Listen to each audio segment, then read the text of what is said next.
Praj industries bio energy sector का एक ऐसा लीडर स्टॉक जिसने 2020 से 24 तक अपने इन्वेस्टर को 13 टाइम्स के रिटर्न दिए, लेकिन उसके बाद में कहानी कुछ बदल गई। 2024 के ऑल टाइम हाई से ये स्टॉक अभी तक 60% डाउन है। क्या है इसके पीछे की रीजन, आखिर क्यों यहाँ पे डिक्लाइन कर रहा है प्राज इंडस्ट्रीज, क्या ये सर्वाइव कर पाएगा और फिर से अपना ऑल टाइम हाई बना पाएगा, उसके साथ साथ देखेंगे कौन से वो रीजन वो जानने हमें जरूरी है। बहुत ही इंपॉर्टेंट वीडियो होने वाला है क्योंकि यहाँ पे मैं डीप डाइव करने वाला हूँ प्राज इंडस्ट्रीज के बारे में। सो दोस्तों चलिए, जैसे कि हम हमेशा कहते हैं लर्निंग है तो ही अर्निंग है, मैं संदीप पाउटी स्वागत करता हूँ आपका। दोस्तों सबसे पहले जानते हैं कि यहाँ पे बायो एनर्जी इंडस्ट्री में क्या हो रहा है, बिकॉज अब मैक्सिमम रेवेन्यू जो है प्राज इंडस्ट्रीज का इसी से आता है। देखिए यहाँ पे 2030 का जो टारगेट था E20 का, इथेनॉल 20% ब्लेंडिंग का, वो यहाँ पे प्रीपोन करके यहाँ पे अभी 2025 में ही यहाँ पे E20 जो है वो यहाँ पे इम्प्लीमेंट कर दिया। यानी पहले जो है वो ग्रोथ लीवर जो है हम यहाँ पे कह सकते हैं इंडस्ट्री में यहाँ पे टेलमेंट होते हुए देखेंगे कि यहाँ पे 20% जो है वो ब्लेंडिंग की जाएगी इथेनॉल की, पहली बात। दूसरी बात अगर देखेंगे तो यहाँ पे बायो एनर्जी का यहाँ पे देखेंगे तो देखिए India forefront the global bio relation 14% इस जो टोटल एनर्जी का जो है 14% मिक्स किया गया है इन द 2025 को, और ये एक्सपांड होने वाला है बाय द 45% हो सकता है बाय द 2030 तक। यानी इससे समझ में आता है कि ये कितनी बड़ी ग्रोथ का जो है वो डिराइव कर सकता है 2030 तक। ये दोनों चीज़ें दर्शाती है कि बायो एनर्जी जो है वो फ्यूचर है। इसीलिए ये यहाँ पे समझ में आता है कि इंडस्ट्री में तो बहुत बड़ा टेलविंड है। लेकिन फिर ऐसी क्या बात होगी प्राज इंडस्ट्रीज के बारे में कि यहाँ पे इंडस्ट्री में टेलविंड होने के बावजूद यहाँ पे ये प्लेयर यहाँ पे डिक्लाइन करता हुआ दिख रहा है। ये बहुत ही बढ़िया एग्जांपल है दोस्तों। कई बार क्या होता है ना, हम कहते हैं कि इंडस्ट्री में टेलविंड है तो सभी प्लेयर बढ़िया, लेकिन ऐसा नहीं है। इंडिविजुअल उस प्लेयर को या फिर उस कंपनी को हमें जज करना चाहिए, देखना चाहिए कि किस तरह का एग्जीक्यूशन उसका हो रहा है, प्रॉफिट रेवेन्यू उस तरह से ग्रो हो रहा है कि जिस तरह से इंडस्ट्री ग्रो हो रही है, नहीं हो रहा है तो उसके पीछे के रीजन जानना जरूरी है। तो इसके पीछे के रीजन जानने के लिए हम यहाँ पे जाएंगे उसके प्रॉफिट एंड लॉस पे, जो कि क्वार्टरली रिजल्ट जो है वो है। कैसे क्वार्टरली रिजल्ट लगे ये जानने जरूरी है, और उसमें अगर कुछ चेंजेस है, क्या प्रॉब्लम है, ये जानना जरूरी है। देखिए यहाँ पे देखेंगे तो लास्ट क्वार्टर के यानी जून 2025 का अगर रेवेन्यू देखेंगे तो 640 करोड़ का रेवेन्यू था, और उससे पहले अगर देखेंगे जून 2024 का बात की जाए तो ये थे 699, यानी 700 करोड़ का रेवेन्यू डिक्लाइन होकर 640 तक चला गया। पहली बात, इतना ही नहीं, यहाँ पे देखेंगे तो अराउंड 8 to 9% के यहाँ पे डिक्लाइन होता हुआ दिख रहा है ये रेवेन्यू, पहली बात। उसके बाद में दोस्तों यहाँ पे ऑपरेटिंग प्रॉफिट मार्जिन जो कंपनी लेके चल रही थी 13% के, अभी तक के लास्ट ईयर की बात की जाए तो all time high last year June 2024 में ऑल टाइम हाई मार्जिन यहाँ पे लेके जा रही थी कंपनी। अभी अगर देखें तो वो अराउंड 10% यहाँ पे मार्जिन डिक्लाइन हुए हैं, यहाँ पे अराउंड जस्ट ओनली 5% के मार्जिन यहाँ पे कंपनी के पास बचे हैं।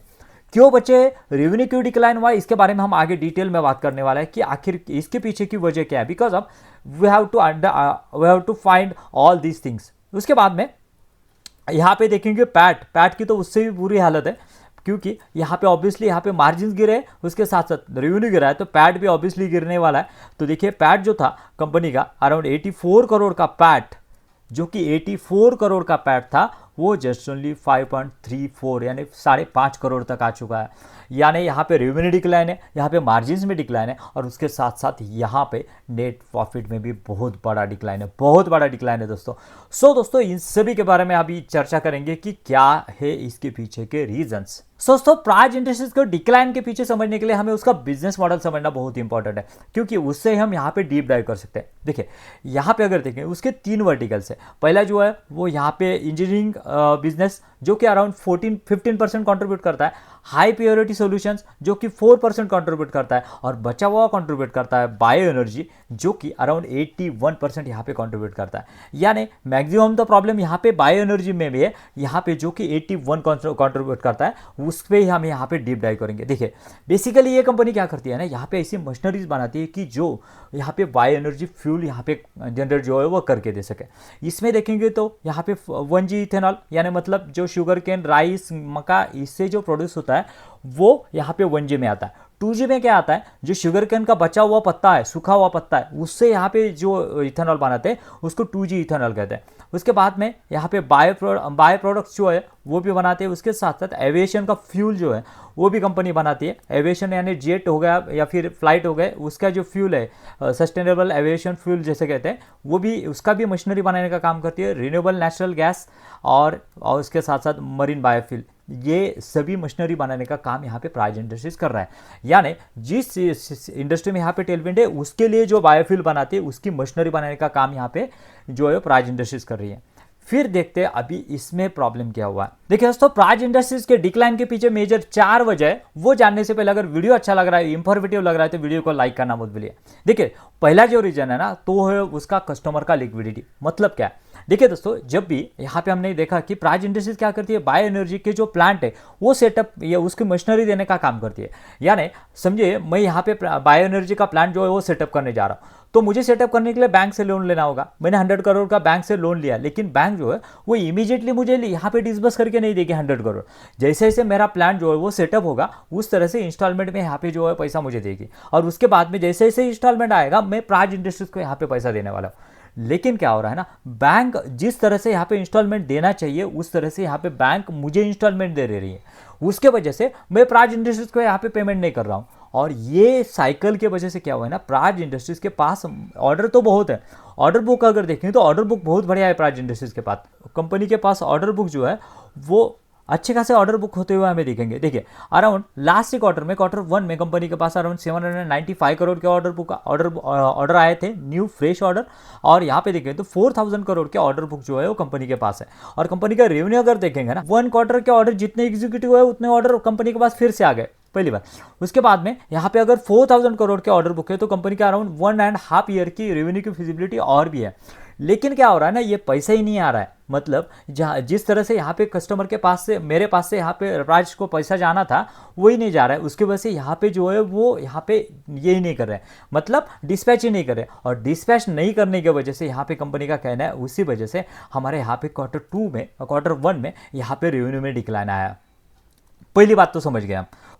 ये तो हो गई पहली बात, लेकिन उसी से रिलेटेड दूसरी बात भी है। क्या हुआ है ना, अभी ऑर्डर बुक तो आपके पास है, आपने मशीनरी तो तैयार की है, आपने पूरा इन्वेंट्री में तो पैसा जो है वो फंसा के रखा है, और पैसा फंसाने की वजह से यहाँ पे आपकी कॉस्ट जो है ना वो तो बढ़ गई है। मतलब आपकी लेबर कॉस्ट बढ़ी है, आपकी इन्वेंट्री कॉस्ट बढ़ी है, उसके साथ साथ आपका इंटरेस्ट भी बढ़ा है। जो भी आपने यहाँ पे लोन लिया हुआ है वो भी आपको यहाँ पे ये कर रहा है। उसके साथ साथ उन्होंने कैपेक्स किया, उसका भी डिप्रिसिएशन के ऊपर यहाँ पे इंपैक्ट आ रहा है। अगर हम यहाँ पे देखेंगे तो कंपनी का डिप्रिसिएशन भी यहाँ पे बढ़ रहा है। यानी ये सभी चीज़ें जो है वो यहाँ पे कंपनी के ऊपर इंपैक्ट कर रही है। देखिए यहाँ पे कंपनी का जो है वो यहाँ पे इंटरेस्ट बढ़ रहा है, कंपनी का जो है वो डिप्रिसिएशन बढ़ रहा है, यानी फाइनेंशियल कॉस्ट बढ़ रही है, आपकी फिक्स कॉस्ट बढ़ रही है। और ये सभी का बर्डन साथ में आने की वजह से क्या हुआ है ना, कंपनी के जो ऑपरेटिंग प्रॉफिट मार्जिन है यानी वो जो है वो बहुत डिक्लाइन की है। अराउंड 13% से यहाँ पे जस्ट ओनली 5% के मार्जिन जो है वो कंपनी के पास बचे हैं। ये दूसरा रीज़न है। अभी तीसरा रीज़न जानना जरूरी है कि क्या ऐसा तीसरा रीज़न है जो भी यहाँ पे डिराइव कर रहा है। कंपनी का कहना है कि यहाँ पे रेवेन्यू जो है उसी वजह से हमारे 860 से 640 तक यहाँ पे चले गए। उसके बाद में तीसरा रीजन है दोस्तों यहाँ पे uncertainty of the tariff US का। यानी यहाँ पे देखेंगे तो 10% रेवेन्यू जो है उनका एक्सपोर्ट से आता है यूएस से। यानी उसके वजह से क्या हुआ है ना, यहाँ पे बहुत अनसर्टेनिटी बनी हुई है कि बाहर वाले जो प्लांट उनके पास से यहाँ पे मशीनरी लेने वाले थे उनका अभी 25 to 50% का टेरिफ यहाँ पे जो है वो कॉम्पिटिटिवनेस को बहुत कम कर रहा है।